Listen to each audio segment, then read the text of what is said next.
ముందుగా మరి బీఆర్ఎస్ నాయకులు రామ్మూర్తి గారితో మాట్లాడదాం. రామ్మూర్తి గారు, గుడ్ ఈవినింగ్ అండి. గుడ్ ఈవినింగ్ అండి. ఓకే, ఓవరాల్గా కేసీఆర్ 21వ తేదీన తెలంగాణ భవన్కు రాబోతున్నారు. సో బీఆర్ఎస్ శ్రేణులతో మాట్లాడబోతున్నారు.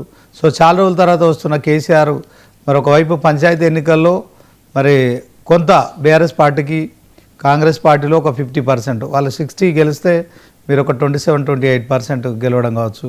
సో ఇదంతా కేసీఆర్కు మరి కొత్త ఉత్సాహాన్ని ఇచ్చిందా? ఇక 2 సంవత్సరాల తర్వాత ఆయన మరి కాంగ్రెస్ పాలన విషయంలో ఎవరేం మాట్లాడినా ఆయన ఫామ్ హౌస్లో మౌనంగా ఉండిపోయారు. ఇప్పుడు ఇక ఎలా ఉండబోతుంది అంటారు, ఏం చెప్తారు?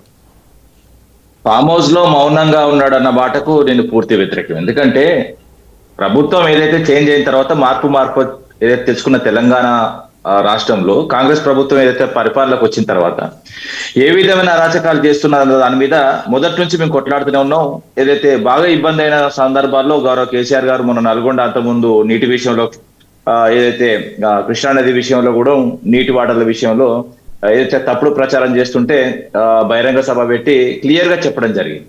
దాని తర్వాత కూడా ఏదైతే ఇప్పుడు గోదావరి విషయంలో కానీ, అదే విధంగా ఎన్నికల అంశాలు కాదండి, ఎంపీ ఎన్నికల సందర్భాల్లో కూడా గౌరవ కేసీఆర్ బయటకు వచ్చిండు. అదే విధంగా ఏదైతే అసెంబ్లీ కూడా ఒకసారి రావడం జరిగింది. అదే విధంగా ఏదైతే ఓపెన్ గా మాట్లాడుకుంటే చాలా సందర్భాలు ఏదైతే బీఆర్ఎస్ ఎల్పీ మీటింగ్ కూడా అసెంబ్లీ ఏదైతే సమావేశం నిర్వహించే క్రమంలో ఒక రోజు ముందు కానీ అంతకు ముందు కానీ ఏదైతే సమావేశాలు ఏర్పాటు చేయడం జరిగింది. అదేవిధంగా అసెంబ్లీలో ఏ విధంగా మాట్లాడాలి, ఈ ప్రభుత్వం చేసే కుట్రల పైన కూడా కాళేశ్వరం మీద కానీ, ఇతర అంశాల మీద కానీ, 6 గ్యారెంటీల మీద కానీ ఉతికి ఆరేయడం జరిగింది. గౌరవ కేసీఆర్ గారు చెప్పిన ప్రకారమే ఏదైతే మేము నడుస్తున్నాం, అంతే తప్ప కానీ ఏదైతే అధికారం వచ్చిన తర్వాత అధికార పార్టీకి కొంచెం టైం ఇవ్వాలనుకున్నాం, ఆ టైం బీయింగ్ లేకుండా అయితే వెంటనే వచ్చి గౌరవ కేసీఆర్ గారు మాట్లాడితే కూడా ఏదైతే పలు ప్రజల్లో కూడా తప్పుడు సమాచారం పోతుంది. ఎందుకంటే ఓ ప్రభుత్వం వచ్చిన తర్వాత దాని మంచి చెడేందాన్ని ప్రజలు అర్థం చేసుకోవాలన్న ఉద్దేశంతోనే మేము కొంత సమయం ఇవ్వడం జరిగింది, అంతే తప్ప కానీ ఏం లేదండి.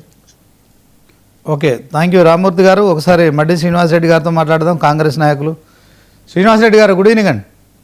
గుడ్ ఈవినింగ్ అండి.